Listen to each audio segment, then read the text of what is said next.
All right. What's going on, y'all? It has been a while. Hold on a second.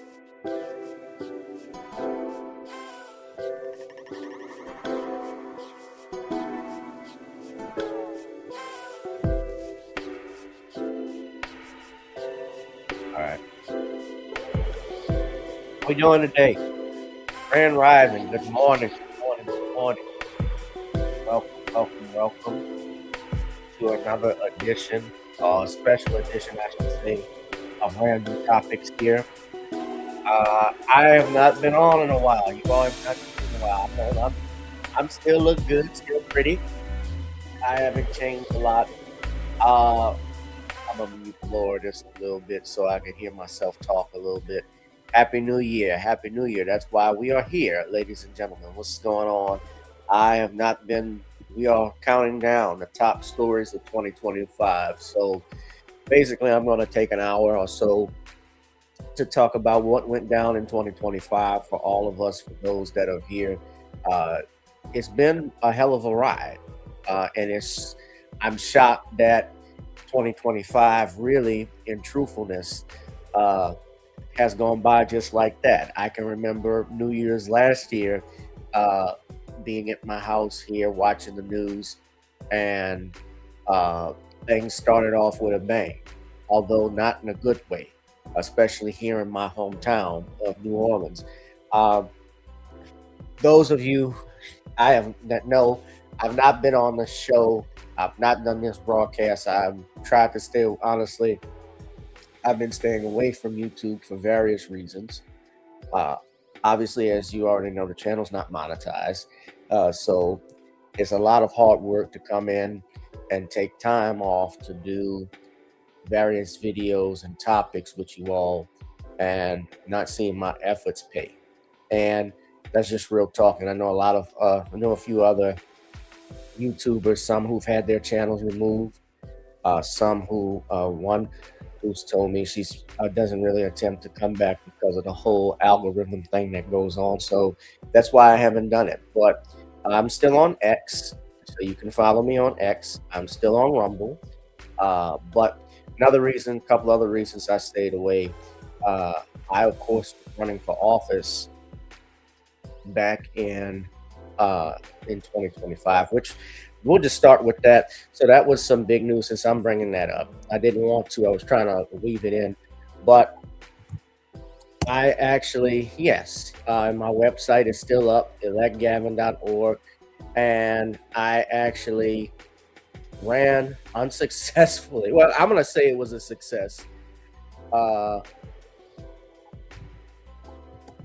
I must say it was a success because I was able, for me, it was a learning experience, but I did run for office. But of course, I didn't get in the race to actually just learn. I got in the race to actually win, which is what nobody gets spends thousands of dollars to get elected just to learn how election process go. They actually want to do something for their community, which is what I was trying to do.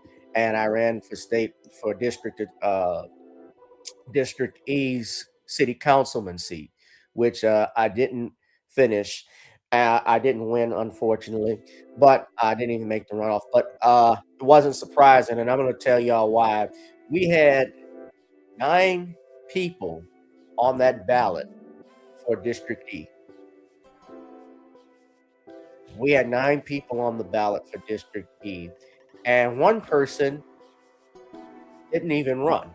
She actually stepped out of the race before the she signed up. So basically what happens is she signed up to run for office, but she decided to drop out. But your name can still be on the ballot after the deadline because there's only so many days that you have to uh, go back to the clerk of court or send a notice to, I believe, the Secretary of State to request to have your name removed from the ballot, and she didn't. And what was funny is she ended up finishing third, 3 out of 9. Now, it was an accomplishment for me because not only was my first time running, but I beat all the other independent candidates. I ran as an independent. I'm proud of that. I knew I had independent candidates have a hard time, non-party candidates. So they've actually Louisiana, that's another thing, they got rid of the independent party this year on the ballot. So you got to be associated with a political party or have no party at all in some way, shape, or form. And thank you, Charles. How you doing, brother? So I ran for that. Um, I finished 7th out of 9, or really 6 out of 8. So I beat the other independent candidates. I and I was doing that by myself. Uh, Jason Hughes, who was the state rep of this district, he ended up getting the city councilman seat in November, beating Cindy Wynn. They had actually recruited me, wanted to recruit me to help them out with their campaigns, but I didn't. And that was another thing. It was taking a lot of my time and money. Elections cost, y'all. And uh, what made matters worse, and just talking with you also, why I haven't been on, I had a family illness that I was dealing with. My father was not doing very good. He was having some uh, heart trouble. So that took a lot out of me. I've been in and out of the emergency room with my father. And he's doing much better now, for those that are wondering. But I've been in and out of the emergency room, out of the hospitals uh, for the last 3 months. And topping that off with also work and other things in life just wasn't easy. It's been hard these last few months. So that's taken a lot out of me. But the joyful thing is that God has blessed me to still have my father and my family uh, a little longer. So I'm grateful for that. And hopefully, we're going to see 2026. It's going to be better. You know, uh, speaking of which, we're talking about 2025. New York Times, I guess I could do this. I had a certain order I was trying to do. I'm going to get back to the elections of 2025. But one of the big things that happened in 2025, of course, with elections, we had the race for mayor. Uh, and Latoya Cantrell, this is her final year as mayor. And Helena Moreno got elected as mayor, and it wasn't even close. I talked about the election with city council, but that night in October, Helena Moreno won by virtually majority, a landslide. Uh, the person who finished second was Royce Duplessis. Third was Oliver Thomas, and then you had the others. And it wasn't a surprise because by the way things were going, she had raised hundreds of millions of dollars. There was millions of dollars that were raised for that campaign.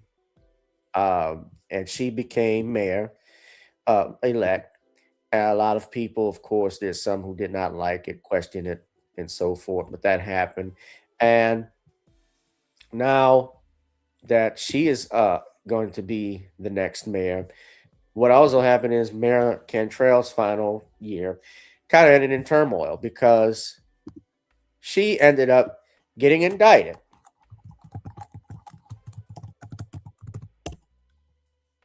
She got indicted on federal charges, and this is the story here back in September, right before the election. Fair use, by the way, I got to put this up.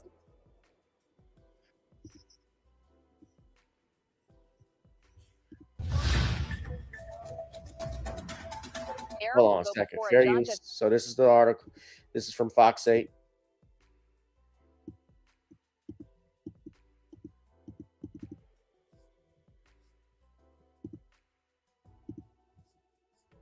They don't let you change the speed on here.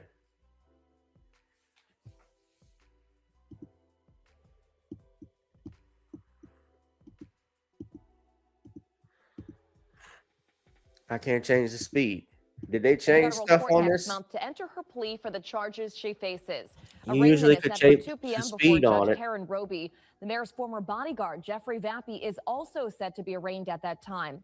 Last Friday, Cantrell was indicted by a federal grand jury on Yeah, they're not 11 letting you counts change the alleging speed. I wire wonder if fraud, this is a new obstruction of thing so justice, they could and get lying to a grand jury. copyright stuff on Prosecutors say she people's was things trying to because people conceal a would speed up. years-long scheme So to when you show defraud the the city of videos, you could speed it up and beat the copyright strike and do a fair use thing. So I'm wondering if this is one of those things they've added. So this is new.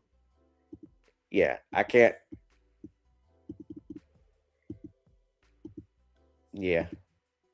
New Orleans and conceal a personal relationship with Vappy. Vappy, who was first indicted last year, now faces additional charges in the 18-count superseding indictment. After being indicted last week, the mayor will now enter a plea to those charges. She's going to enter a plea of not guilty, and they're going to probably give her whatever parameters they're going to be for her bond, which is going to be very little. I'm sure she's going to turn over her passport, and she's going to have a signature bond. So she'll be able to come and go pretty much in the continental United States as long as she checks with a probation officer. Lee Zerks outside the office reports first exposed how the mayor and Vappy would spend long hours inside the city-owned Pentapa building while Vappy was on the clock for the NOPD. They both denied any wrongdoing. Me and Mr. Jones, Cantrell Jones, we got a thing going on. Beat it. Oh man, they really are going after her, and then you add all of that up. So Cantrell has had a very tumultuous. I want not just this first year, but I think she's had a tumultuous two terms. Although a lot part of it is her fault, how she handled things, how she came across to a lot of people. City council, especially, I don't think had done a great job. The monies now we're finding out that the city is billions. It has a deficit. They have a deficit. City council has a deficit. The city has a deficit of over, I believe, it's $1.8 billion. We have a deficit. We face a significant budget deficit. It was initially around 160 million, but now it was addressed. It's actually a proposed 222 million adjustment for 2026, balancing it through cuts. Even though we had $1 billion surplus, we adopted a $1.6 billion budget on December 2nd of 2025 for the 2026 season, but we had a $220 million deficit. And you're wondering, with all the money that came in from the Super Bowl, which was big, which here in New Orleans in February of 2025 with Kendrick Lamar and the Kansas City Chiefs and the Eagles. Then you had, of course, Essence Fest, which of course that tanked, which was a big story about around earlier this summer. And now you're talking about $1 billion. Now the mayor-elect Elena Moreno is coming in, and she's even warns of the deficit. And a lot of people are worried because they're already talking about cutting jobs. That's already happened. They started making cuts to the criminal justice offices. They started making cuts in city hall, so certain jobs that were there are not going to be there, so they can make room. And how do you have that deficit, but you're proposing a $1.6 billion budget? This is what I was talking about. And this is one of the things I wanted to run. I was running on as councilman was accountability. How we can have oversight on how monies are being allocated throughout the city. Why certain areas are getting X, Y, Z, but this area is not. Why is New Orleans East not getting its fair share when it's the largest tax base and land base in the city? That's a problem. But neither here nor there. People elected Helena Moreno. And I'm just going to say this too with elections, guys, and I think you've already figured this out.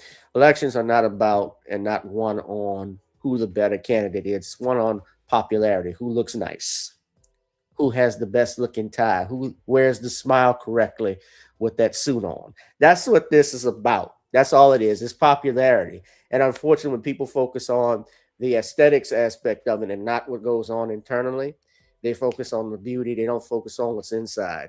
And that's what kills everything. That's what hurts us.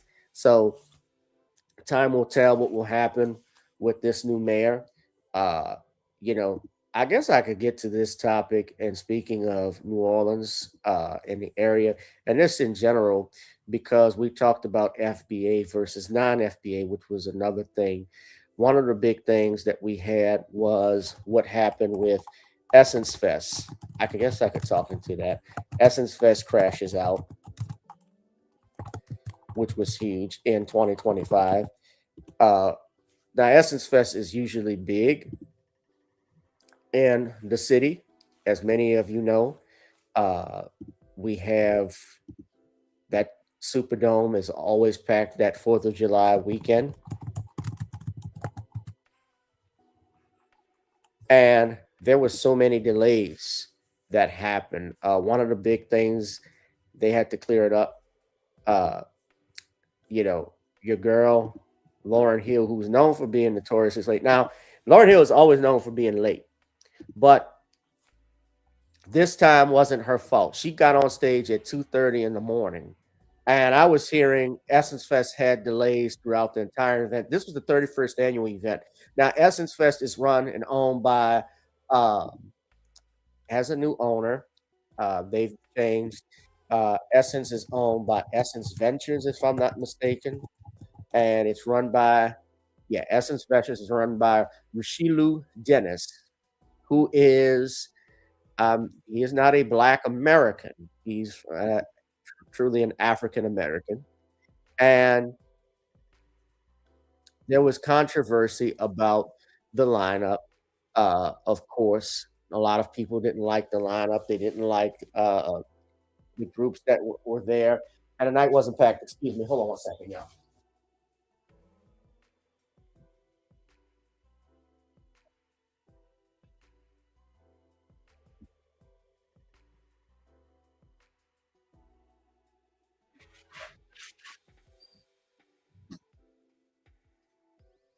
All right. So, yeah, my nose was running out like a faucet. So, Lauren Hill, yeah, showed up at 2:30 in the morning. Uh, they owned up to it, which they had no choice but to own up to it. It's their event. It's like they think they were doing something. But no, she didn't take that. She didn't take the blame for that. But there were also the issue like Jollof versus Jambalaya that they were doing, just taking shots at.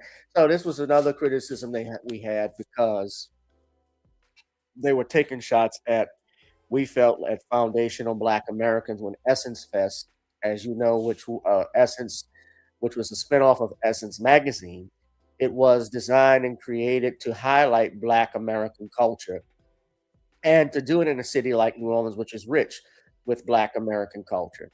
Of course, we're talking about the music, the food. That's what New Orleans is all about, and the countless artists that have come on there. Uh, it's changed in the last, I want to say, decade because number one, you have the changing of the ownership of Essence magazine. You have, Suzanne, uh, who was the editor, the lady that was the editor in chief that ran it. Is it? I don't want to get the name wrong. Susan Taylor. Susan Taylor was the one that was responsible for really bringing Essence magazine into millions and millions of homes. Of course, Essence was started by a Black man, a group of Black men, and a Black man in particular. I believe his name was Edward Lewis. Uh, he, along with Clarence O. Smith, Cecil Hollingsworth, and Jonathan Blunt, they founded Essence Communications in the late 1960s. About 1968, began publishing the magazine in 1970, and they and Gordon Parks was actually the editorial director. Gordon Parks was the one who made Shaft, but he wanted to actually do that as a tribute to his mother. That's what Essence Magazine was supposed to be about, and it's changed over the years with its direction, with its latest topics that they do. I mean, they even had damn Billy Porter on the cover of it. All well, I don't want YouTube gonna say I'm bullying, so let me not get into it. But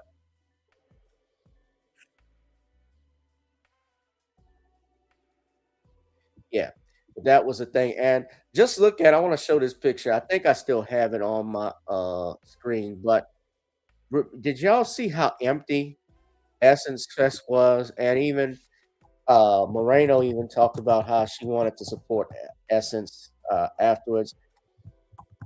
It was empty in that building.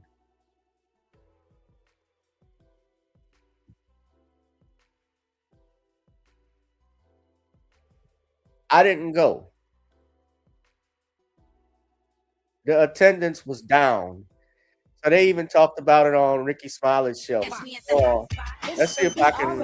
If I All right, so Ricky Smiley Morning Show, anytime for the hot spot. What up, Brett? What up, Ricky? Good morning, everybody. I'm your girl, Brett Tat Tat, and this is the hot spot where we bring you music, movies, and more. They had mixed reviews and noticeably smaller crowds. The evening concert featured artists like Maxwell, Lauryn Hill, Boyz II Men, and Glorilla. That was a highlight for many. However, some reported issues with sound quality, late starts, and a lack of community-focused activities in the past years. While thousands of people did attend, organizers say the lower turnout was expected after last year's 30th anniversary milestone, and there were several outside factors that may have kept fans away this year, like inflation and hesitation to travel costs. But despite the dip in numbers, the S Festival still had a few major highlights. Master P gave his final performance, drawing a big applause from his hometown crowd. The free daytime events stayed popular, including workshops. I heard Master P was already out of breath when he first got on stage.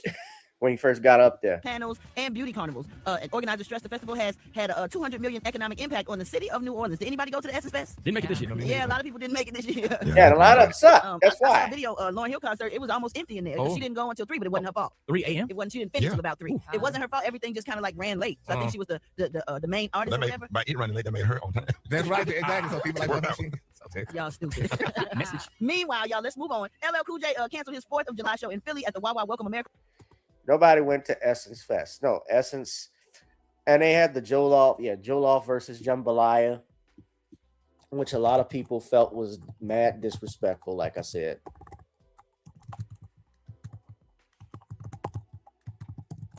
And people were looking at it weird.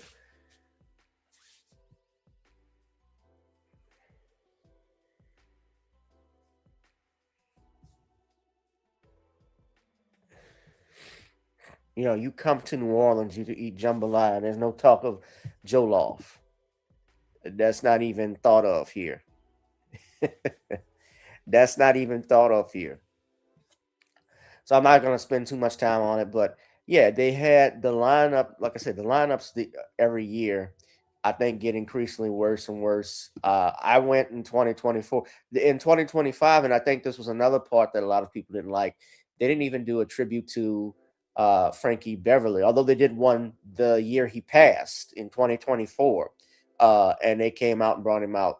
Just something, again, in general, a lot of people thought they could have done again for him, and that didn't happen.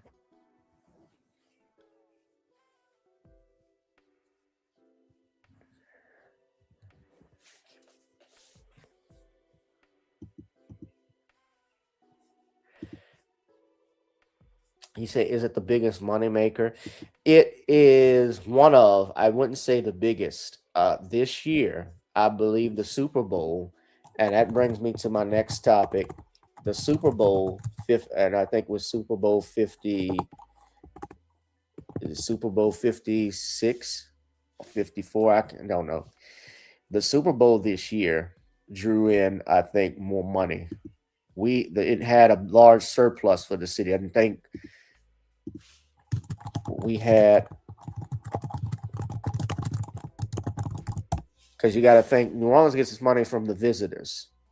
1.25. So that's another thing. How do we have a deficit and you get $1 billion, over $1.2 billion for the city of New Orleans? Visitor and vendor spending, can y'all see this? Was $658 million.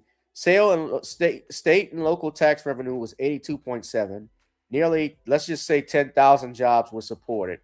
And there were $395 million in wages. Where the hell did all the money go? And we got a deficit. That was the biggest moneymaker for New Orleans this year, Danielle. Essence, it used to be one of the biggest draws for it. Of course, you also had the Bayou Classic, which draws in money, which we went to, and Southern ended up winning that, which was a great game, uh, which was big. I always go. Of course, Southern has been had been struggling this year. They fired their coach, wasn't good. Now they've replaced him with Marshall Falk, who I think is going to bring in a lot of recruits just by his name alone. We'll see what he does. I think he's going to certainly draw a lot of attention to Baton Rouge having him there. So you got Marshall Falk and Lane Kiffin, which was another thing in the college sports world. So those are big things. So Lane Kiffin goes to LSU. I guess, Danielle, you get me off topic. I'm going back and forth. Yeah, Lane Kiffin leaves Ole Miss to go to LSU, and Ole Miss is playing tomorrow in the Sugar Bowl. So they're saying he's gonna actually. There's talk of him actually being there because he left basically right when they were about to qualify for a bowl game, and he had to make a decision. And look, I can't fault him. A lot of people were upset at the way it was handled, but coaches can do that, especially now with the transfer portals, and now you have NIL deals. Students can go wherever they want. They can make money off of their names.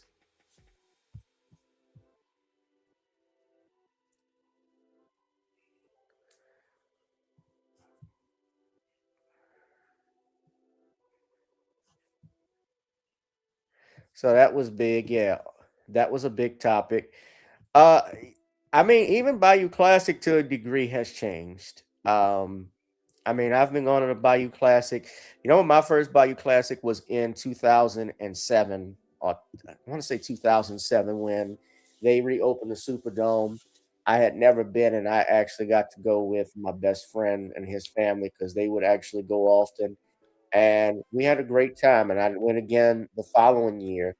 That year, that was when Obama got elected. So, and Negroes were at all of that event turned out.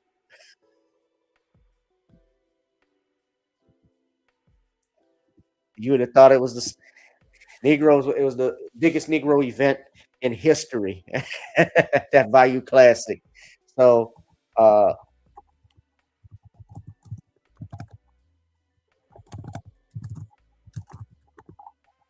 of course, that was big.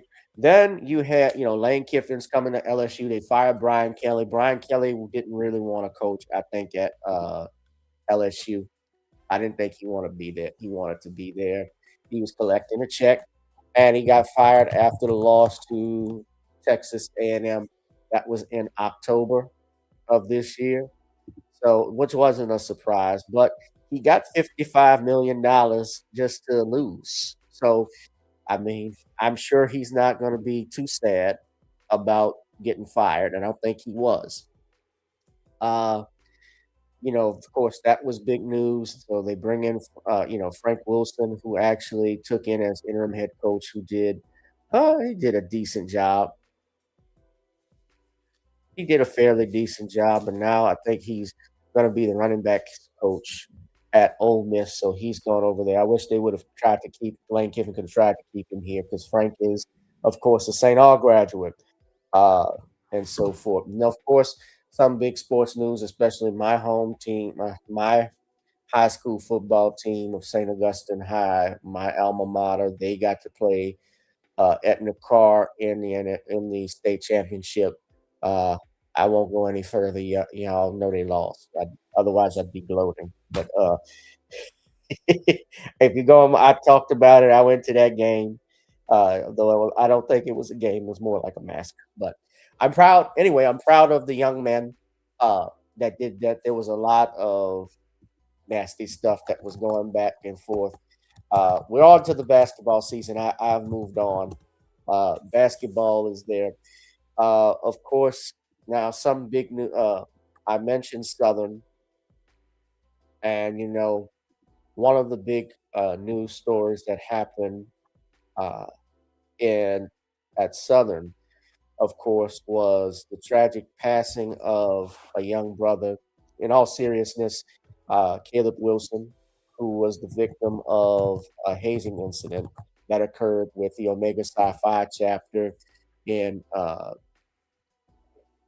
at Southern University in Baton Rouge. So basically, what happened for those that know the story, Caleb was pledging Omega Psi Phi, which was the fraternity of his dad, and I know his family. I know a friend of the family very well, and this happened, I believe, in February of this year, and Caleb was there along with his pledgees, and apparently during a hazing event, he got punched very hard to the point where his heart stopped and he was dropped off at the hospital. And according to the reports that I've read, they dropped him off and actually left him there. That's what I had initially heard. Now, of course, there have been arrests that have been made uh, in the situation. The family has filed a lawsuit against Omega Psi Phi, and they've been trying to introduce new legislation regarding hazing events. Uh, in fact, here's a video from the event. Let me play that for you right from the parents. This is courtesy of Fox. So, hold on. No parent should ever want to come to a Caleb, school and pick up their child. now I want to say this. Brother Caleb was a member of this Human Jukebox, which is Southern University's marching band. Uh, very familiar with them. And I know even with and I wasn't a band member, but I even know with the bands, they haze the students there also. I know that because I was around people who that happened to.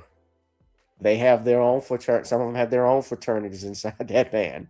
It's not uncommon.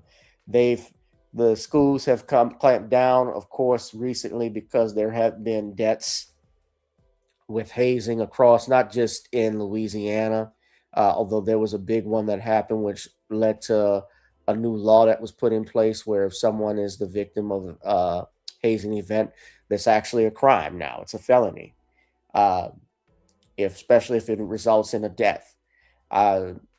They've changed the laws with that. And of course, all across the country, they've had incidents. So they've been trying to clamp down, but people still trying to find a way to do it in fraternities and clubs. So the family of Caleb Wilson pled for change after Wilson allegedly died in a hazing incident while attending Southern University in Baton Rouge. Today, the Kinner family filed a civil wrongful death lawsuit. The documents target the university, fraternity, and fraternity members allegedly tied to Wilson's death. Andres Fuentes breaks down the claims.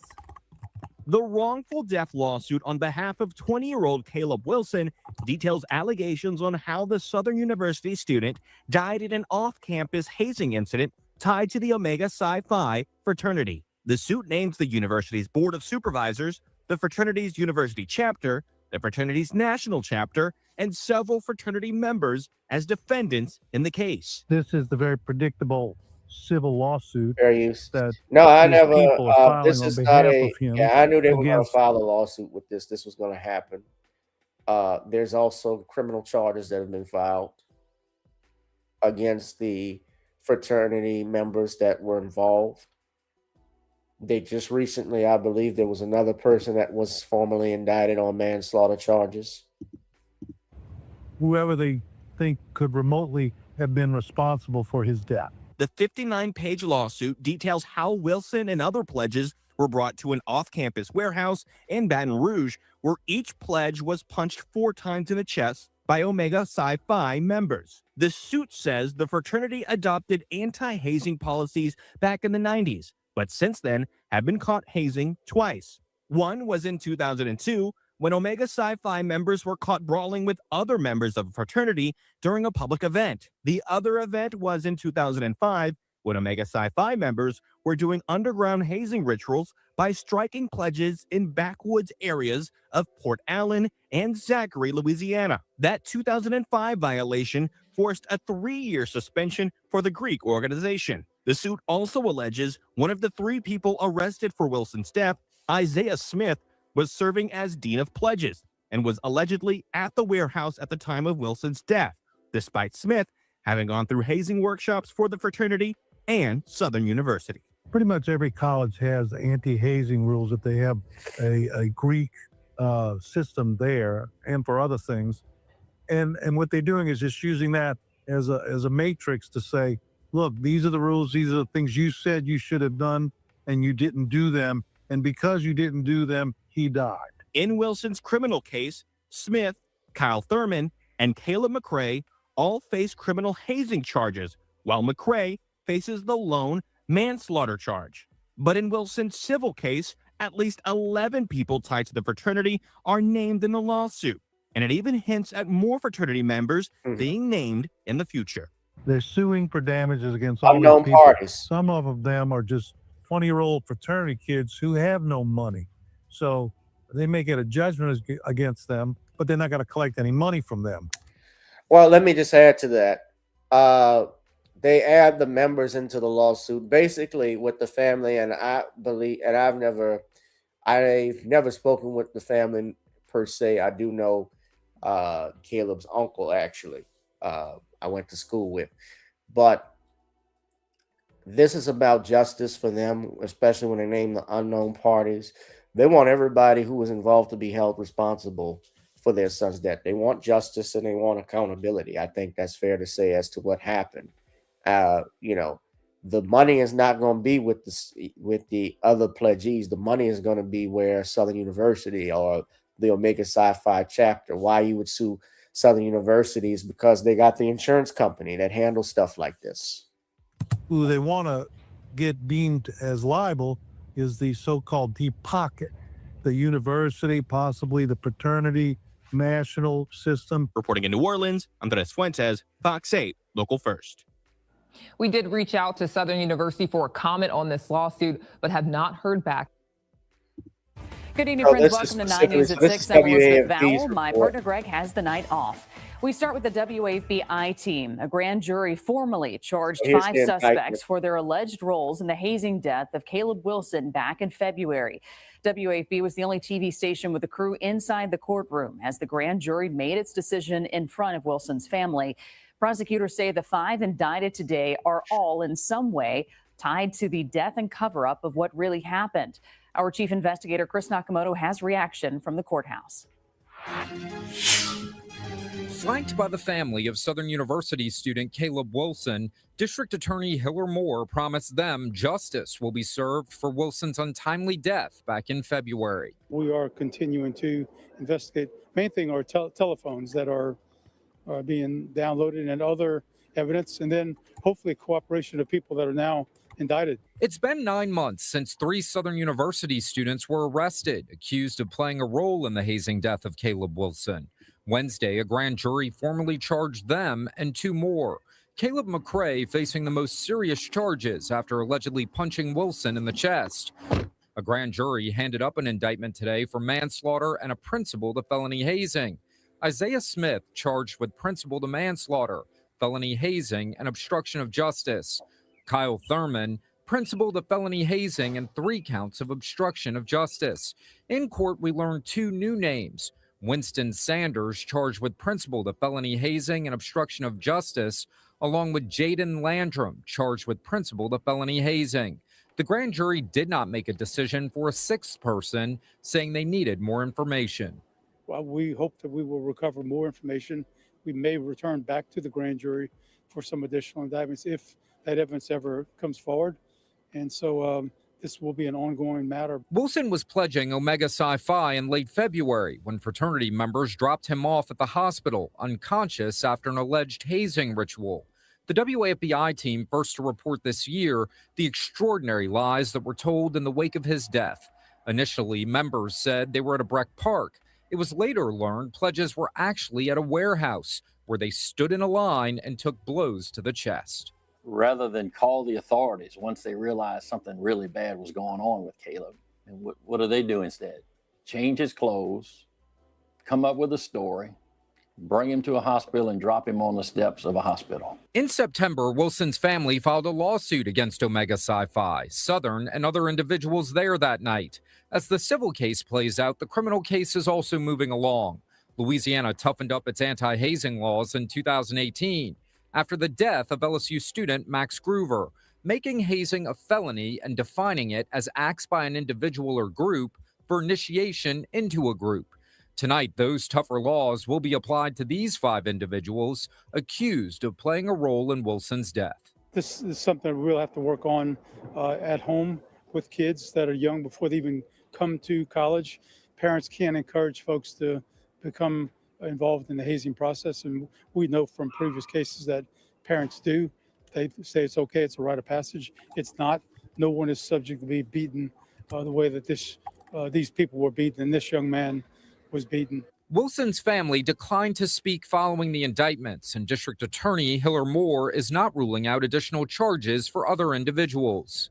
The beginning first steps, and it'll take some time. And we just ask for patience, and this family has really given us all the help and support that we could ever ask for.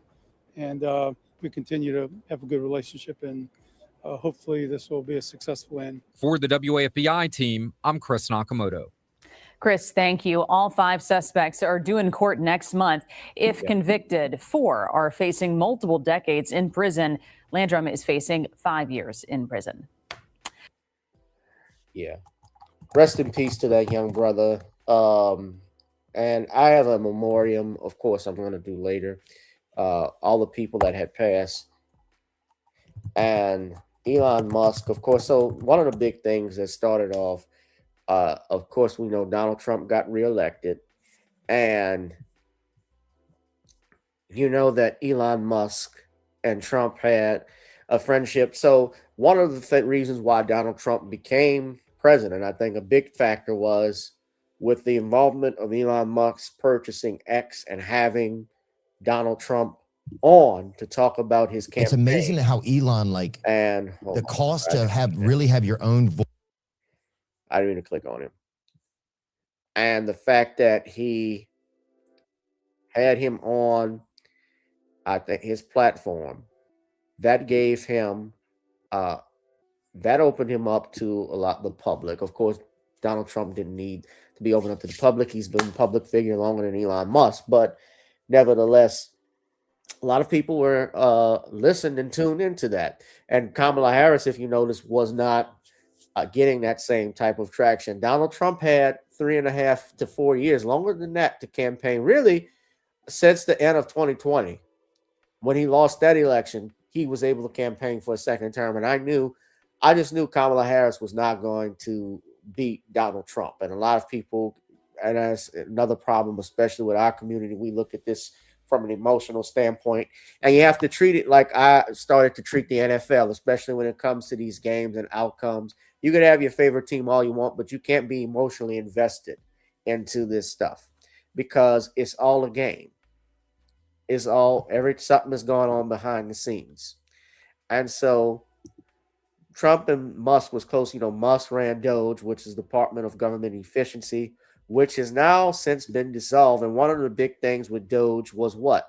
The massive layoffs that they had, they were trying to get rid of what they saw, and they have been purging the DEI programs. DEI standing for diversity, equity, and inclusion, which is another way essentially of saying affirmative action. And he brings him in. Donald Trump's alliance with Elon Musk was already in tatters after Musk attacked Trump's big tax and spending bill. He called it a disgusting abomination. But now Trump is taking aim at Musk's plans to create a new political party he is calling the America Party. Third parties have never worked. I think you were. So he can have fun with it, but I think it's ridiculous. Minutes later, Trump went further, writing on social media, quote, "I am saddened to watch Elon Musk go completely off the rails, essentially becoming a train wreck." Trump had made Musk arguably the most powerful person serving in his administration.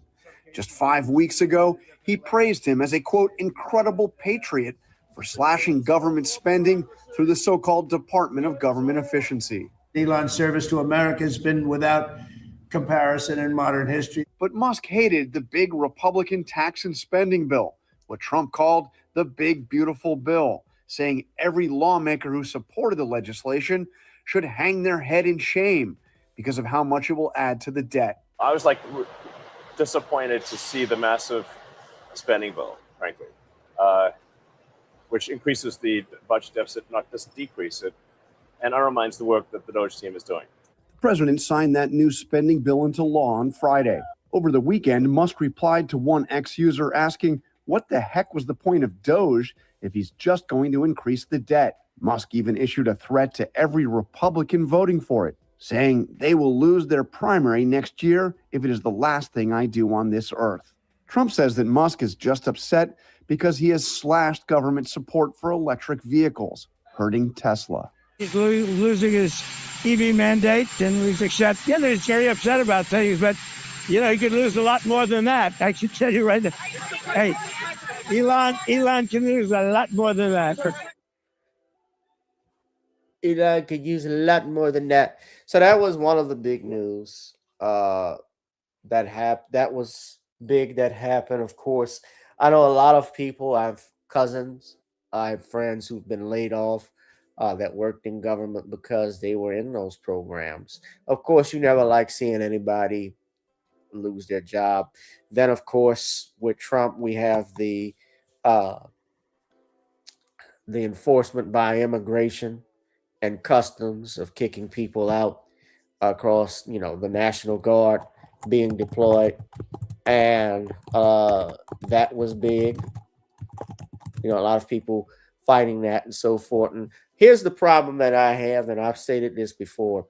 I hate when we have what I like to call selective outrage, where we're outraged because Donald Trump is enforcing immigration and deportation. But at the same time, if you recall, 12 years ago, Barack Obama was doing the same thing as president. He had immigration enforcement. He was doing mass deportations, of course, and this is documented. I'm not giving a conspiracy theory. He was supporting that. No one was. He had deportation speeches. Yeah. They removed over 3 million non-citizens from the United States. Hold on, family. I gotta take this call. Excuse me.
All right.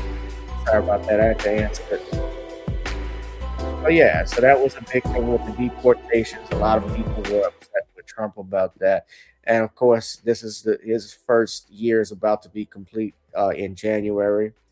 So a lot of people were upset, especially you had to deploy. In the nation's capital tonight, a dramatic change after crime scenes like these. And President Trump declaring a public safety emergency, also with 800 crime. National Guard troops to D.C. and taking control of the district's police department. This is Liberation Day in D.C., and we're going to take our capital back. That federal takeover can last up to 30 days without congressional approval. The troops set to fan out across D.C. over the next week, the White House says, to protect federal assets and deter violent crime.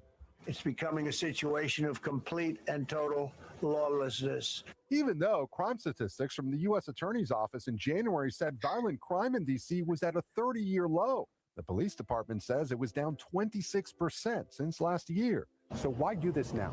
Crime has gone down. Gone down from what? Gone down from when?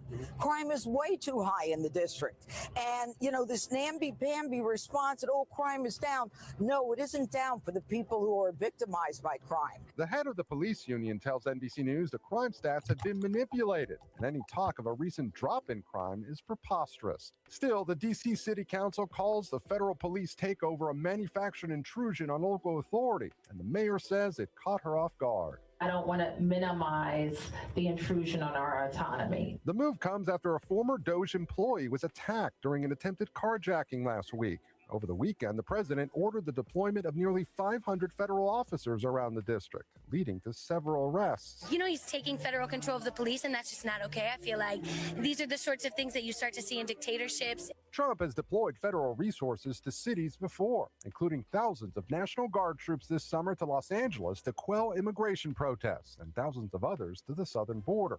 The president saying federal intervention in other cities like New York and Chicago could be next. We're not going to lose our cities over this. And this will go further. We're starting very strongly with D.C., and we're going to clean it up real quick. Gabe joins us now live from the White House. Gabe, there was another big headline today about the release of those Epstein grand jury transcripts. What happened? Yes, Tom, a federal judge today denied the Justice Department's request to unseal grand jury materials in the criminal case of Ghislaine Maxwell, Epstein's accomplice. The judge said that the grand jury materials do not identify anyone other than Epstein or Maxwell as having had sexual contact with a minor. Tom? We thank you for watching. And remember, stay updated on breaking news and top stories on the NBC News app or watch live on our YouTube channel.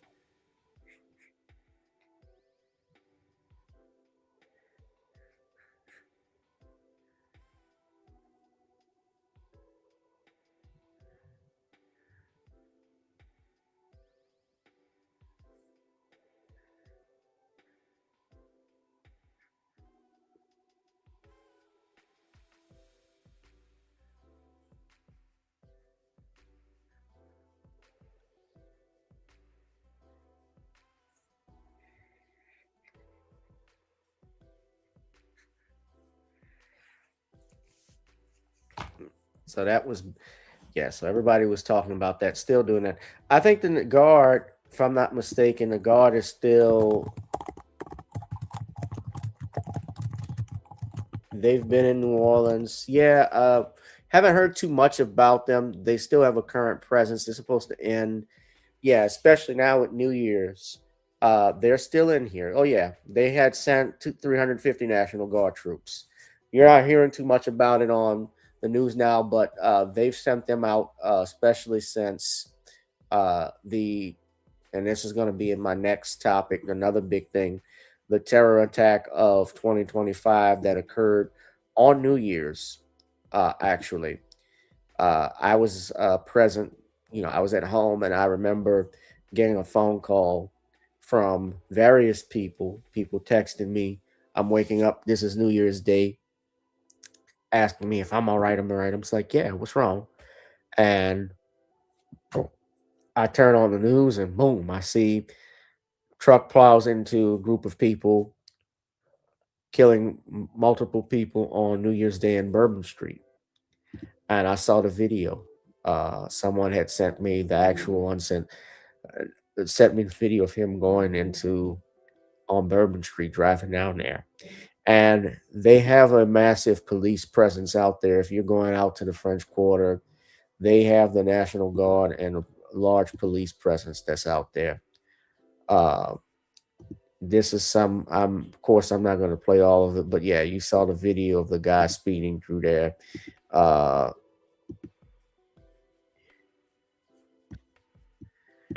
Shamsuddin Jabbar died at the scene after ramming a terrorist suspect. The video shows the dramatic gunfire exchange on New Year's Day. Shamsuddin Jabbar died at the scene after ramming his pickup truck into a crowd of revelers on Bourbon Street. And tonight, the injured police officers are now out of the hospital. Here's ABC's Morgan Norwood. Two police officers involved in the shootout with the man behind the deadly New Year's Day terror attack in New Orleans, now home from the hospital tonight. Their recovery comes as New Orleans police released an edited, dramatic body camera video showing 42-year-old suspect Shamsud Din Jabbar immediately opening fire on officers just moments after he plowed through a crowd on Bourbon Street, killing 14 and injuring dozens. In the nearly 12-second clip of the encounter, officers ordered Jabbar to surrender before a barrage of gunshots erupt. One slow-motion clip shows the suspect's hand and the deployed airbag. Inside that white pickup truck, flammable liquid seen here in photos first obtained by ABC News. Officials fearing Jabbar's deadly rampage could have been worse had he been able to detonate those homemade explosive devices found nearby. Officers are trained for shoot scenarios like that. They are highly trained, and that's what you saw. These are split-second decisions. The Louisiana Attorney General announcing a full investigation into any operational security failures that day. And as the city looks for answers tonight, the heartbreak lingers. Family and friends remembering 18-year-old Nakira Dido, the youngest of the lives lost in that New Year's Day tragedy, which she was laid to rest today. All right, Morgan Norwood for us. Thank you.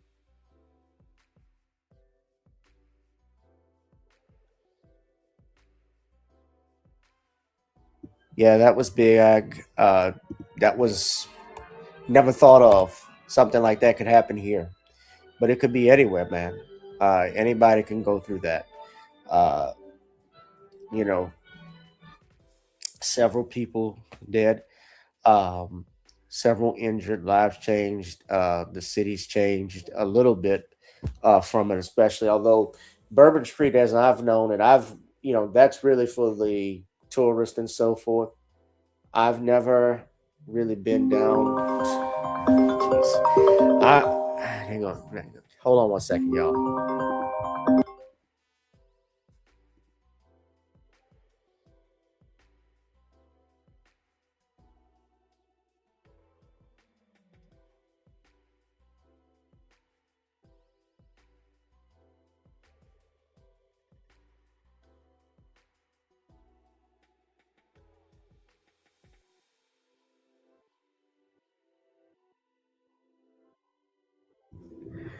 So yeah, that was big. That happened on New Year's Day. That's how New Year's started. I said it started with the bang, but not the kind we wanted. Something like that, to see that happen was just terrible. And like I said, I can still remember it to this day. So time is going fast, man.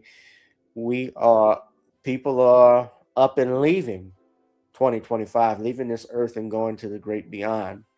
Of course, and this is part of what I would do in a memoriam. I was going to do that last, but one of the things that happened was what took place with Rob and Michelle Reiner just this past year, just this month, actually, where they were found by their daughter and apparently killed by their own son. That's allegedly. And I say alleged because although all intents and purposes, all the evidence supposedly that they have points to him.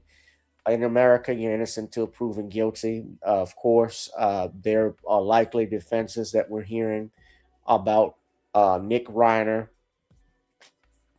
Supposedly he has, well, it's not supposedly, it's been documented because his own father has talked about his battles with substance abuse and mental health issues. And from what we're hearing, he was diagnosed as a schizophrenic. And I've dealt with people who, especially in my role as an attorney, with people who are schizophrenic, people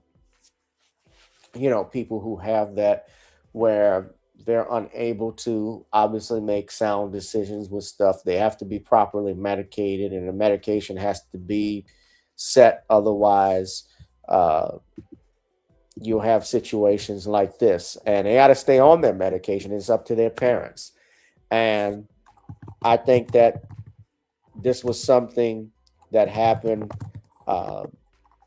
where, and even by Rob Reiner's own accounts, he says he knows better. I've seen the video. He said he knew better than the psychiatrist and so forth about his own son, because that's his child. He had 4 children, actually. He adopted Tracy Marshall, who was Penny Marshall, his first wife. The late Penny Marshall, who died in 2018. And he was previously married to her for about 10 years. He adopted her daughter, and he had 3 other children with his wife, Michelle Reiner, who, interesting enough, was a photographer, and she actually photographed Donald Trump for a magazine back in the late 80s, early 90s. So I felt that was interesting. And this interview, popped up that got a lot of views. And hold on, let's see.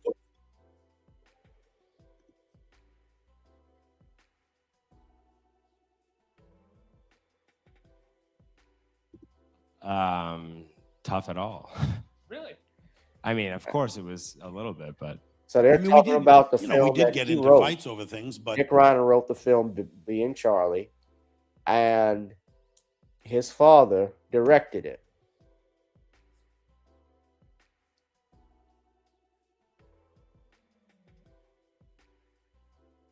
And the tragedy of this is that Nick Reiner,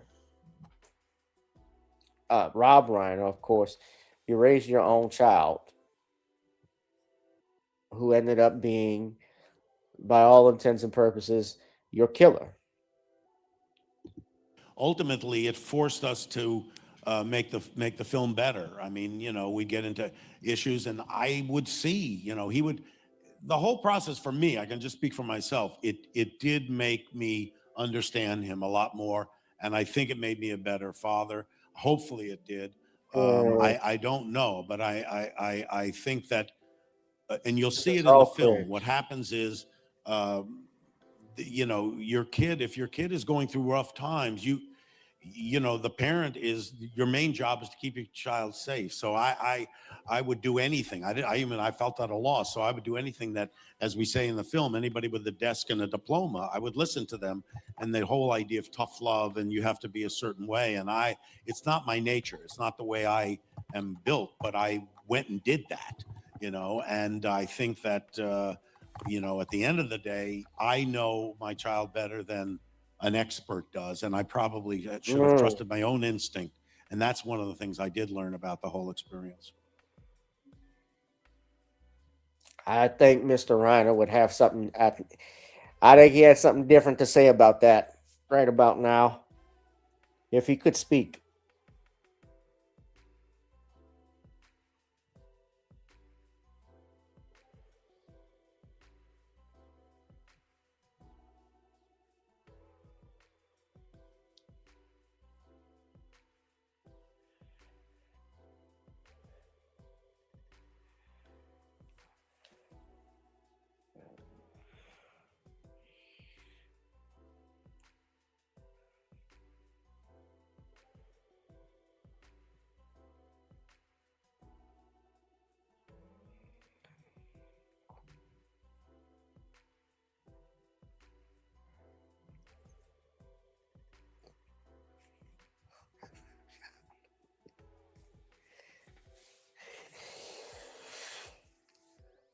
So you have that. So, and you know what made the whole death weird? I'm sorry, I'm getting a message.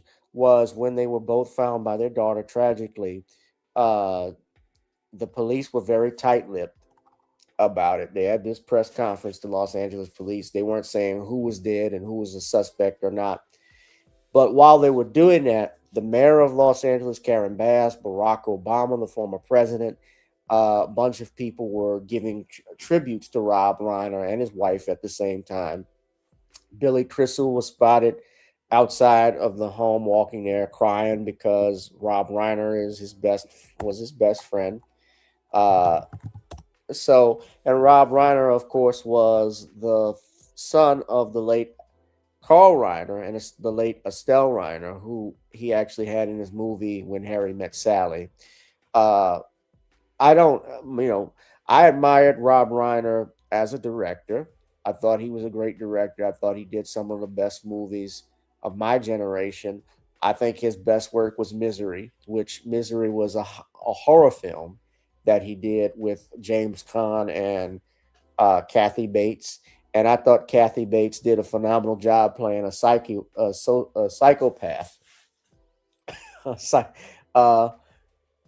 Devilish Nurse. And James Caan even did a phenomenal job as this helpless writer trying to write for his life, basically, because his number one fan is trying to kill him. And so I thought Rob did a great job with the film and how he handled the screenplay and so forth. Of course, he's done other great films. The Princess Bride is a cult classic. A lot of people love that. They also love, he did Ghost of Mississippi with Whoopi Goldberg and Alec Baldwin and James Woods, which was the film about Medgar Evers' assassination and how Byron Della Beckwith was brought to justice. I thought that was a good movie. And a few others. Everybody likes to speculate as to what happened. I wasn't there. We don't know, obviously. What took place was terrible. Rob, of course, was Meathead from All in the Family, which was, a great TV series. They don't make those anymore. But I loved watching, I still do, All in the Family from time to time, especially watching Carol O'Connor. And to think about it, the only person left from that show is Sally Struthers, who herself is, I think Sally Struthers is almost 80, if I'm not mistaken. So this was the press conference this was not the initial press conference. Their son, Nick Reiner, who's 32, has been arrested. Now, I think he's hired an attorney, and his attorney, my understanding, is being paid by none other than his family's estate. Did y'all know that? How would you like to proceed today? Your Honor, if we could, I would like to ask. He waived the hearing. His attorney is Alan Jackson, who's a prominent attorney in Los Angeles. We've coordinated with counsel from the DA's office, and January 7th, with the court's permission, will be a convenient date for us to come back for potential hearing. Thank you. At this time, I'll take a waiver, speedy arraignment waiver from your client. Mr. Reiner, you have a constitutional and statutory right to a speedy arraignment. Your counsel is requesting that your arraignment be continued to January 7, 2026. Do you waive your right to a speedy arraignment so that your arraignment can be heard on January 7, 2026? And does counsel join in the waiver? I join, Your Honor. The court finds that the defendant has made a knowing and intelligent waiver of his Yeah. right. Alan Jackson's being paid with that money. Now, this was the initial press conference this is not the initial one. Did you want it? Sure. Yeah, go ahead. This subsequently came the next day. Media Relations Division, as I discussed earlier with you guys, the chief has agreed to give you an update on the tragedy at the Ryan family home. Just understand this is based on some updates of the tireless work by investigators from last night and through the night. We're still at the very early stages of this investigation, but again, Chief's prepared to answer any questions that you need. Thank you. No, thank you. Thank you, Captain Bland. As he said, the information at this stage is still limited, but I'll share what we can. First of all, our hearts go out to the family and friends of the Reiners, a tragic incident. Yesterday at December 14th, about 3:40 in the afternoon, LAPD responded to a residence, the residence of Rob and Michelle Reiner, located in West Los Angeles Division. At that location, they found two deceased adults, a male and a female. Through the night, working with the coroner's office, they were able to identify them definitively as Rob and Michelle Reiner. We have our robbery homicide division handling the investigation. They worked throughout the night on this case and were able to take into custody Nick Reiner, a suspect in this case. He was subsequently booked for murder and is being held on $4 million bail. Pretty much that's what I can share at this point. But again, a very, very tragic incident. Can you talk about, I know Deputy Hamilton talked about the search warrant or court not warrant inside. Can you talk about where that can play a role in this? Yeah, we use search warrants to be able to further our investigation, as you know, on all of these cases. I wouldn't be in a position to talk specifically about what the object of the search warrant was, but it's a critical. That was the press conference, but yeah.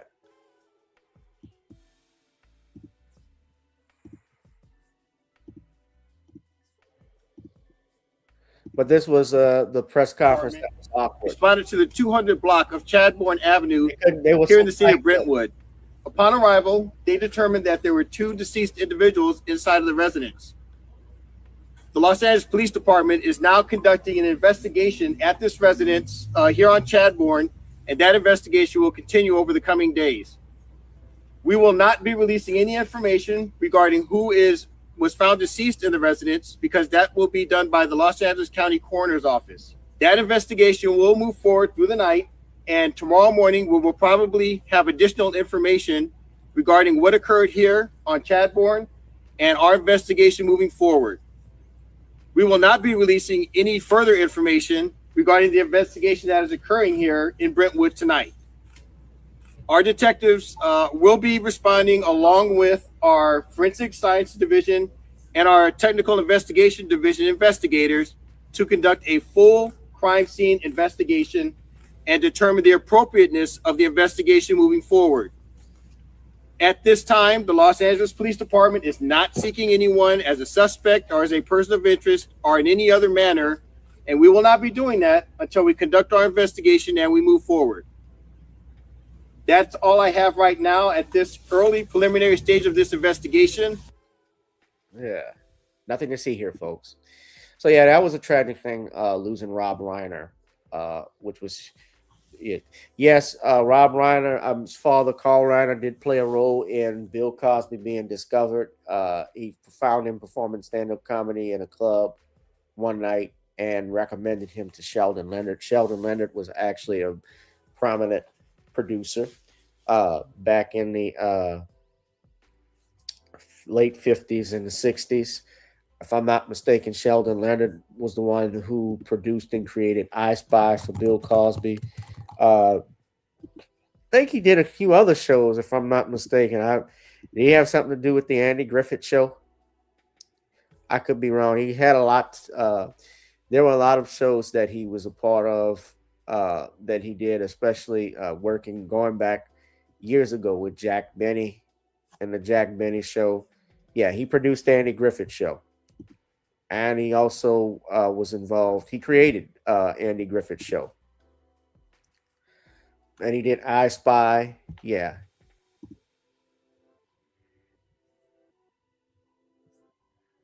Yeah, he produced that. Yeah, Bill Cosby won 4 Emmy Awards over the course of the series. So he helped get him.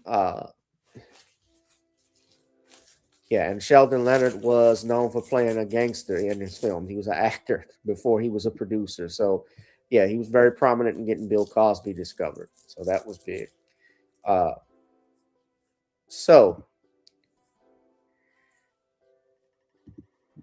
Some other stuff that happened. Who remembers this? Hold on a second. Who remembers this incident? I've got just one more topic after this, but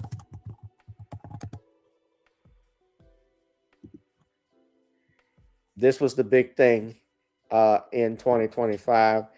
The biggest laugh and the biggest gasp at the same time. We saw this. Who remembers this? Yeah. Oh, look at these. All right, come on. You okay? Oh, what? Either they're having an affair or they're just very shy. Oh. Yeah. Oh, look at these. All right. She actually did an interview with yes, that was the astronomer CEO Andy Byron that got caught with his coworker. Yeah. This is the worst way to find out that your spouse likes Coldplay.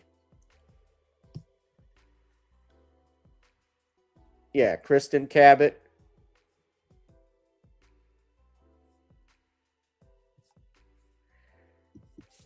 Oh. And she did an interview with ABC News about it. This morning, Kristen Cabot, the woman at the Just center a few of that days kiss ago. cam seen around the world, speaking out for the first time, telling the New York Times in an in-depth interview I made a bad decision and had a couple of high noons and danced and acted inappropriately with my boss. And it's not nothing. And I they took lost their job. accountability and I gave up my career for that.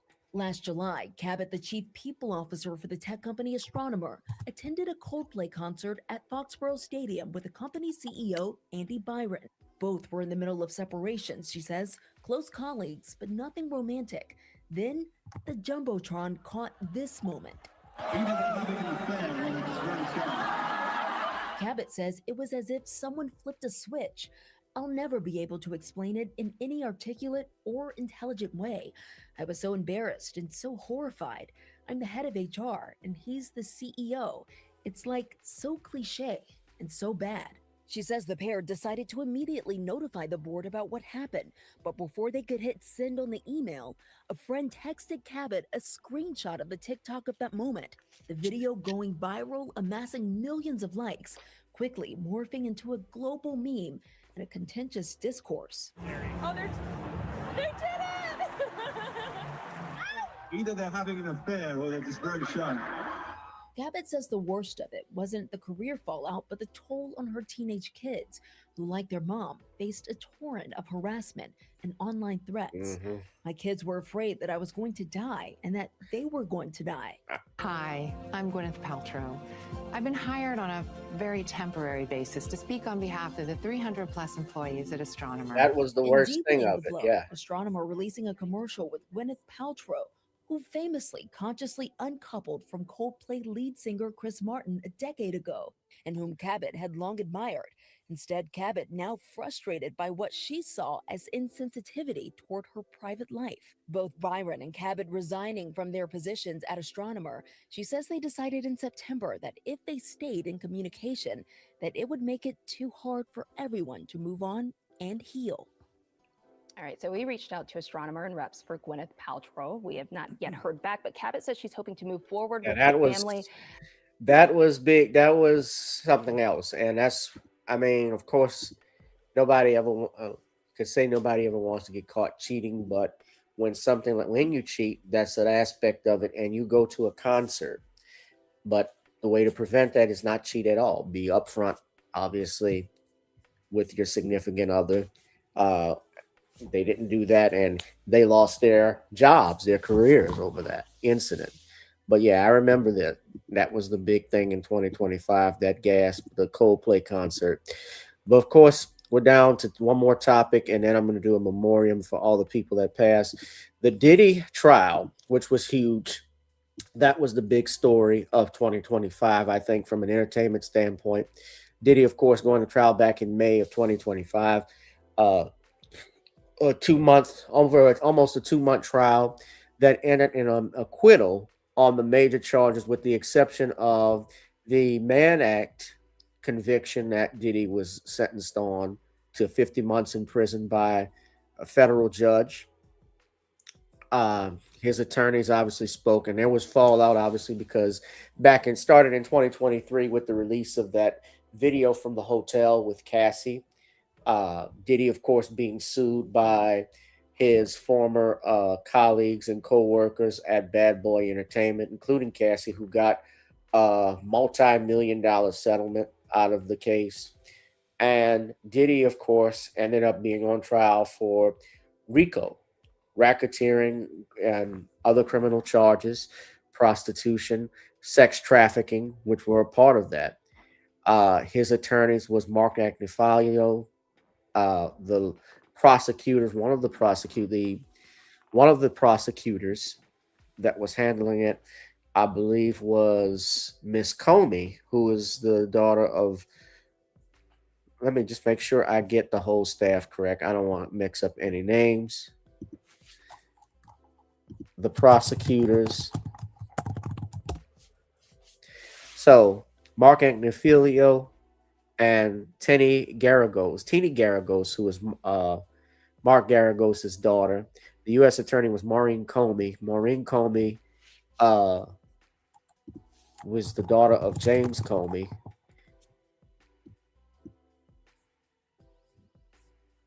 who was a lawyer and led the FBI. And Maureen is the U.S. attorney in the Southern District of New York from 2016 to 2025. The Southern District, of course, she lost her job subsequently after this case because it was a disaster. And now the charges against Diddy were brought by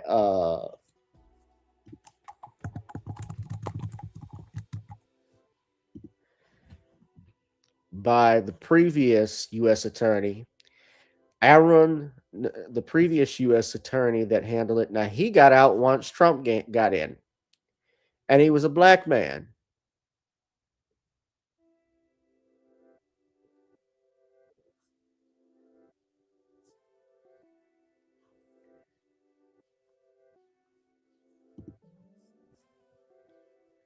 Jubs, who was the original ADA? Somebody help me.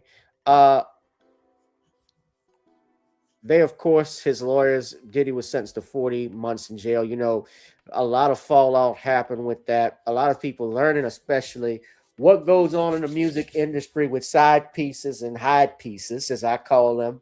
Women who sleep around with men transfer, and then all of a sudden lawsuits get filed. Brian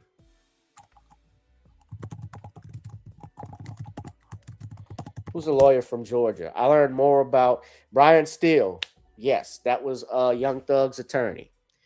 Brian Steele came on the Diddy team. Brian Steele is legit. Yeah, he, I think, was going in there because he's good with appeals, if I'm not mistaken. So Diddy had a high-powered defense team, and he only got 40 months, which is basically less than 4 years. He's going to get credit for time served. And Arnu Subramanian was the judge in that. And I felt that that judge went overboard with the sentencing based off the fact that this was a Mann Act charge. It was not RICO. I think Diddy was being tried because of the Cassie video. I think also they had issues with him with Ciroc because he had that lawsuit.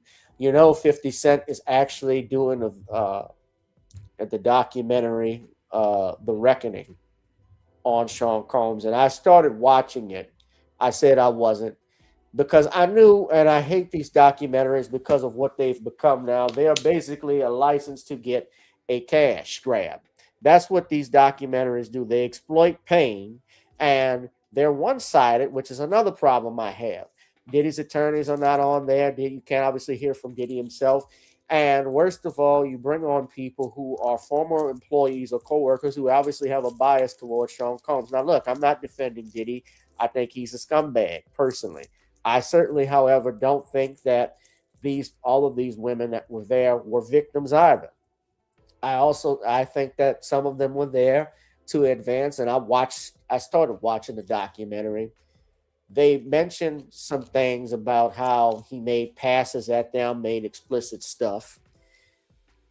They mentioned the Kim Porter, Cassie thing where, well, I saw Kim Porter. When Kim Porter was there, Cassie wasn't around. And then when Cassie came around, Kim Porter was there.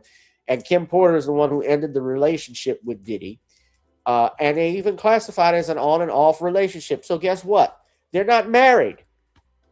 They don't have a commitment if it's on and off.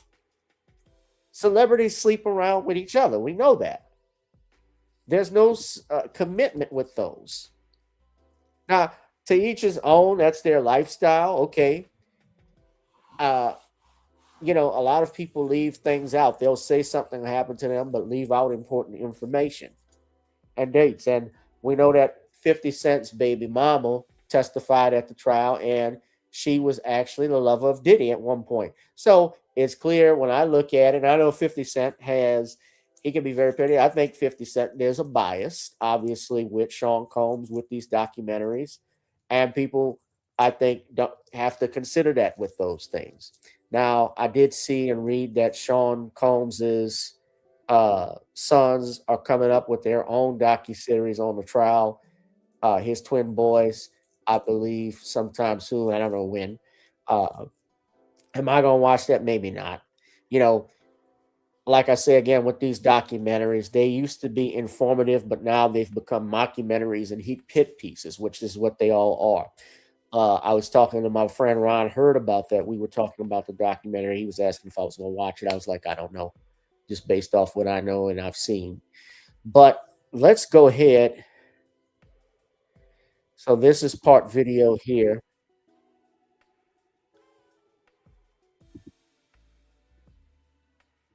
His conviction on prostitution-related charges or direct the judge to lighten his 4-year sentence. The National News Desk, Jeff Harris, joining us. Diddy's lawyers, Jeff, officially filing that appeal this week. Tell us more about their argument and also the chances it succeeds. What are you hearing? So Diddy is currently serving that 50-month prison sentence after being found guilty on those prostitution-related charges over the summer. In their appeal filing, his lawyers now arguing the music mogul was treated harshly during sentencing by a federal judge who let evidence surrounding charges that he was actually found not guilty of actually then influence his punishment. This week, lawyers for music mogul Sean Diddy Combs urging a federal appeals court in New York to either order his immediate release and reverse his conviction or lighten his over 4-year prison sentence. This appeal was expected, especially when the defense filed a motion for a new trial and a notice of appeal. And the arguments are attacking the conviction itself. Former federal prosecutor Nima Rahmani tells us Combs's lawyers are claiming he was treated harshly during sentencing by a federal judge who let evidence surrounding charges he was acquitted of influence the punishment ultimately handed down.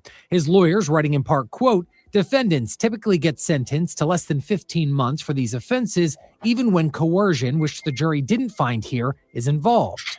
For a pure Mann Act violation, prostitution violation, a 50-month sentence is excessive. I can certainly recall no prostitution case where someone has gotten years in federal prison. Now, the lawyers arguing the judge acted like a, quote, 13th juror, noting that Combs was convicted of 2 lesser counts, prostitution-related charges, but not sex trafficking by force, fraud, or coercion, along with racketeering.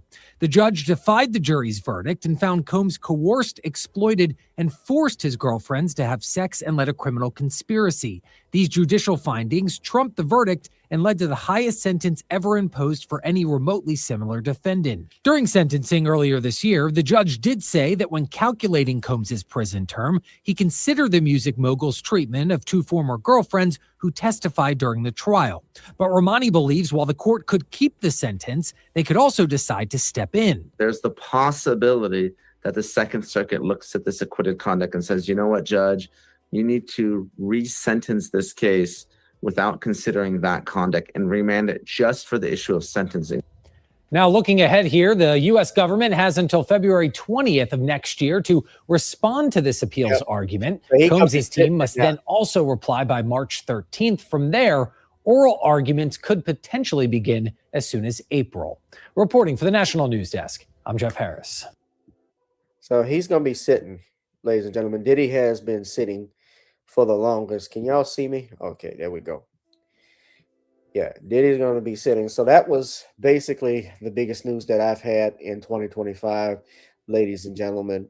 I might do another live stream maybe in the future with Ron about the docuseries the Diddy the Reckoning. But I don't come on often, like I said, anymore. This is a blue moon thing I wanted to do. I told people I would be back.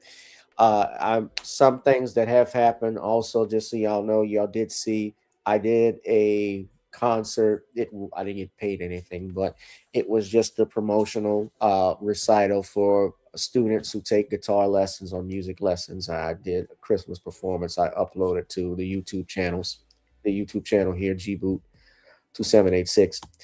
But I'm going to wrap it up in a second, ladies and gentlemen. This has been the top news stories of 2025. But I do want to talk about those in memory of all that we have lost in 2025. Of course, there have been a lot of celebrity passings, notable ones, especially in our community, Black community. Big George Foreman, the former heavyweight champion of the world, and the grill marketing genius, the George Foreman grill, who died back in February. that was a shock to me that George Foreman had passed, because George Foreman is bigger than life itself. He was just a big guy. You wouldn't think anything happened to him. Well, that happened in March, of 2025. In Houston, he passed away in a hospital in Houston, Texas. He probably was battling an illness and didn't want a lot of people to know, but yes, he passed. We also had, this is a list of all the people who've passed. New York Times have done this. Also in the music world, Roberta Flack, who was Roberta Flack, who one of my favorite songs of all time. That's the Time I Feel Like Making Love to You. Yeah, I love that song. Jerry Butler, the Iceman, Sam Moore. I'm just gonna look down here. Yeah, Jerry Butler was the leader of the Impressions, who was known as the Iceman. Roy Ayers, who wrote the song "Everybody Loves the Sunshine." Angie Stone and D'Angelo, which was shot. D'Angelo battling cancer. Sly Stone, a pioneer, the maestro of Sly and the Family, the maestro. Sly Stone, of course, had hits for days. I'm Everyday People, Dance to the Music, Family Affair. I could go on. Hot Fun in the Summertime. Yeah. We just lost the gospel singer that just passed away just now, Mr. Smallwood, who died. And of course, non-black people, of course, we know Ozzy Osbourne had passed, Connie Francis, Chuck Mangione, who passed, the actors. I mean, Diane Keaton passed away. Diane Keaton died. I knew her from the Godfather series. Robert Redford at 88, he passed. Another big name that passed away, who was one of my favorite actors of all time, Gene Hackman. Who died. Gene Hackman, two-time Oscar winner from Unforgiven and The French Connection. Yeah, I loved him in Superman. He was Lex Luthor, Colonel Mastermind, as I knew him. Bunch of other people. Wink Martindale, who was a game show host, who passed away. Jay North, the child star from Dennis the Menace. Ruth Buzzy. Yeah. I didn't know half these people. I knew George Wendt because he was from Cheers. Val Kilmer, of course, who played Batman. I knew him as Doc Holliday. I thought that was his best role. Doc Holliday in Tombstone. Ananda Lewis. How could I forget Ananda Lewis? Ananda was a popular MTV host and VJ. Loved her. Harris Yellen. He played the judge in Ghostbusters 2, and he was Bernstein in Scarface. He passed. Lynn Hamilton, great actress. She was known as Donna, the nurse who was Fred Sanford's girlfriend. Michael Madsen, who played in Reservoir Dogs and Kill Bill, great actor. I liked him. A lot of Quentin Tarantino movies that he did. Also, he was in The Hateful Eight, which was, I think, his last movie he did with Tarantino. Danielle Spencer, great. We knew her, of course, from What's Happening. And Danielle was a veterinarian. That she had been battling cancer. Sorry to hear at the age of 60. But also, we lost, of course, Malcolm Jamal Warner, and that one really hurt. The loss of all life is sad, but Malcolm Jamal Warner, especially, he was young and he did something trying to save his own child, according to what I read, off the coast of Costa Rica, and drowning while swimming the beach, and he got swept away in the current. I remember him from The Cosby Show, and he was the only boy in the family, and you related to Theo. Everybody, especially black men, black kids, we looked up to Theo. You know, we related to him. He was into hip hop, he was into culture, he was smart, he dressed correctly, and he was a typical teenager when he started out on the Cosby Show, and you related to him. But he grew up into a self-respecting young man. He also was a poet, a musician. He actually received a Grammy nomination for Best Spoken Word Poetry for the album Hiding in Plain View. From Jersey City, New Jersey, born to Robert and Pamela Warner, and he was named after Malcolm X. Yeah.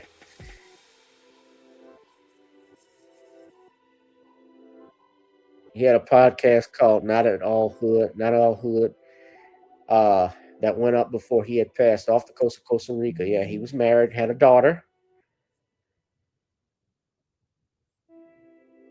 So yeah, I miss him. He's missed. Bunch of famous people that had passed, ladies and gentlemen. Of course, I talked about Rob Reiner earlier on. JFK's granddaughter, Tatiana Schlossberg, just passed away on yesterday. The news was announced yesterday. I believe she was battling cancer herself. 35 years old. A lot of people who are young that are not.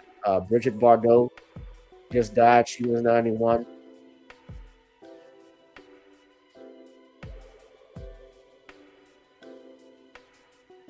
Yeah, 2025 has not been easy.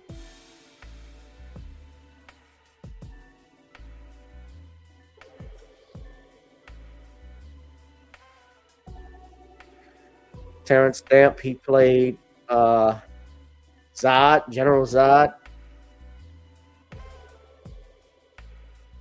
Yeah. So rest in peace to all of these individuals that have passed away. Of course, these are just the people who we know who are celebrities. Some I didn't even know. Yeah, David Lynch was another one who died. But yeah, may they rest in peace, everybody.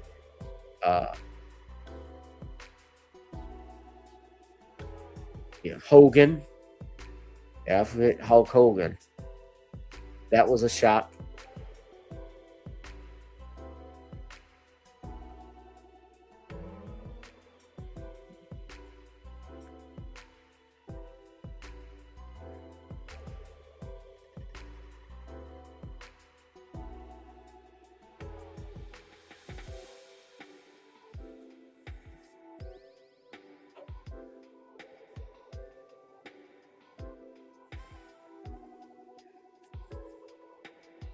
Jimmy Swaggart. I have sinned against you, my Lord. Now, David Gergen. Gergen, y'all know, I remember Alex Jones exposed him because he went to the Bohemian Grove. David Gergen was the guy who got in he and Alex Jones exchanged words because Grogan he got caught. Jones had talked about how he infiltrated Bohemian Grove. That's what really blew up Alex Jones. And that's like one of those secret clubs they go to in California. It's strictly private. Yeah, I've seen those.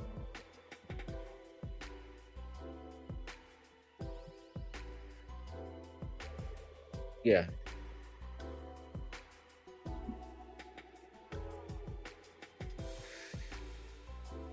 Yeah, Gergen was an advisor to, and these are the people that are advisors to the president. Now, presidents have been there too, to that Bohemian Grove place. I've seen pictures of Reagan and Nixon there. I think Bush has been there. I could be wrong, but a bunch of people. Yeah, but just imagine some of the most powerful people at these clubs, what they're talking about. So yeah, there's been a lot. It's 2025 wasn't playing any games, man. So enjoy the rest of your life, ladies and gentlemen. I think that's the most important thing we can learn about 2025 and New Year's is to reflect on our time here on Earth because it's going by fast. Bohemian Grove is a place out in California. I'll just show you right quick.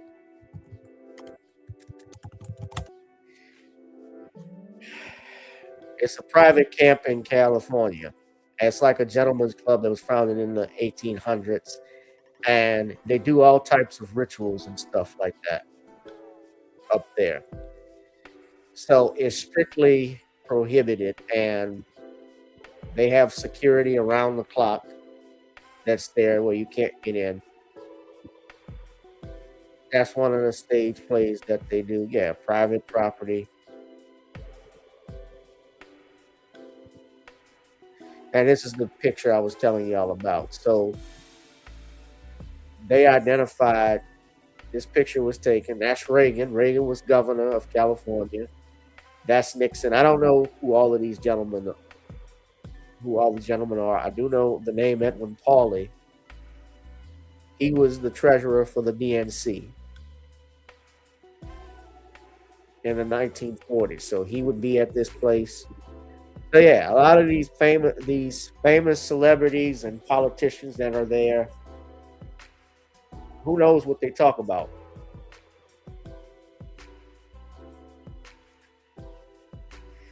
But yeah, I gotta run, guys. This has been a great live stream talking to you about this. Now look, you know the channel's not monetized. I don't come on here often, which I did.